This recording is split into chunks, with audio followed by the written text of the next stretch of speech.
Welcome back to Lost Records, Bloom and Rage. Today we're going to clean up the magic murder house that we decided to live in. Hooray! This scene is straightforward, but it has a lot of stuff that we can discuss because being straightforward is not as easy as you might think. The structure of this scene is very stable and powerful.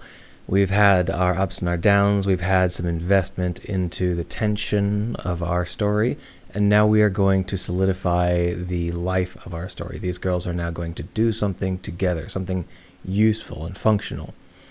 They couldn't do that with their music video because they apparently don't know anything about shooting music videos, but they can clean the house. Now the way it's structured is a very simple set of beats. You show up to the house, everybody feels a little overwhelmed, everybody pitches in to clean the house, and then as you help each person, they go to their designated I'm done cleaning spot, which shows you exactly what sort of person they are and who they're friends with. After that, you all get together and make your band's emblem. It's a wonderfully simple scene, and it does its job very efficiently and effectively. Perhaps because the scene is so stable and straightforward, it contains an enormous amount of optional content. For starters, you can only talk to one girl on your phone call the day before, and that's the girl you invite to be your date, right? This isn't just 2 dialogue sequences, it's an enormous number of points, and it's also split so that you can't check the other routes in collectibles mode. You have to check them in story mode, meaning that you have to play the game 3 times, essentially. So this is a complex web of interactions, and you're never going to see more than 33% of them because that's how they're structured. This is extremely uncommon these days. We almost never structure games like this anymore because it's so much wasted effort. Like, players are never going to see more than 33% of your content if you do it like this. You and your date reach the house, and the 4 of you briefly, coalesce into a unit and then scatter. And the joy of this scene is that as you wander this house, taking photos and helping people, they move from their isolated area to a central area. At least, that's true of Autumn and Nora. Kat is a more interesting situation because Kat goes outside. Not only is she outside, she's optional and she stays outside. If you forget to help Kat and just click on your bag thinking you'll get around to Kat afterwards, you skip Kat's entire sequence. And this sequence is really important to establishing Kat as a character. I just gotta ignore it for now. Ignore, like it never happened. It's shocking that they let you skip this sequence. It completely undermines Kat's existence to miss this sequence, and it's just really a strange choice. How many things this game makes optional that should not be optional? Why is the air guitar optional? Why is Kat optional? These things are hidden off in a corner, around a wall, outside of the operational area, and they seem like they should be the actual point. Like, the scene where you make them kiss on a bike is mandatory, but the scene where they play air guitar for your music video is optional.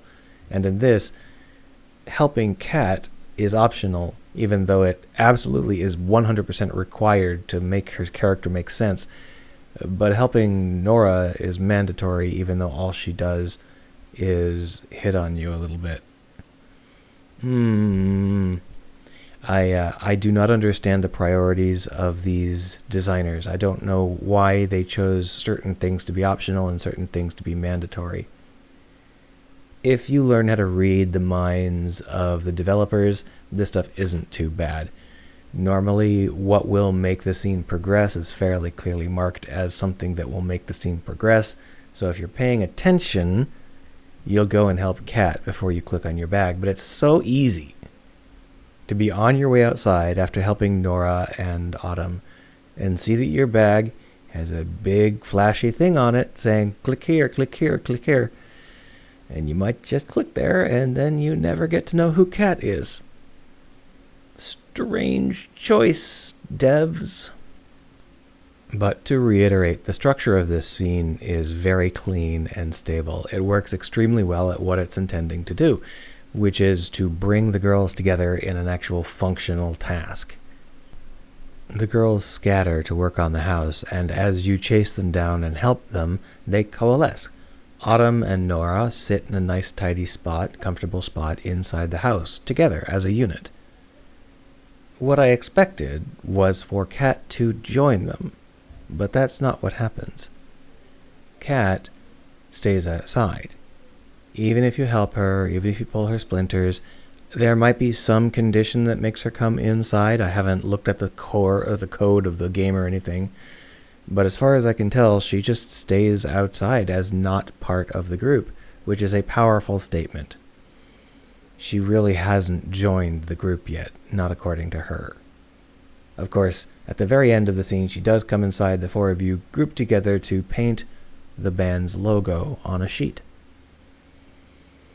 All of this is very, very well done. It really helps to bring the four girls together in the player's mind and to establish them as people who are going to live together and be friends for quite a while. I know live together is a little bit loose. They're going to spend a lot of time here. And of course, the scene actually ends with everybody saying, "Hey, we should go down to the lake." Swan, specifically calling out the player, "I think you'll like the lake. Let's go take a look." It's great, right? This sort of highly structural writing is worth pursuing. Even if you want your stories to be largely character-driven, I think it's important to understand how a scene can so strongly organize and affect a group of characters. This game's strength lies in these moment-to-moment scenes and how it sells these girls as being part of a group together, being friends that, do things together and have a life together. And the reason that it sells that so powerfully is the way that these scenes are structured specifically to paint these girls as coming together. Not as being together, not as a fait accompli, but as coming together, as working together, as being drawn together over the course of the scene. The being together part happens at the end. Coming together is the part that gets actually highlighted, and that is incredibly important. So if you plan to write a game similar to this, maybe aim for that.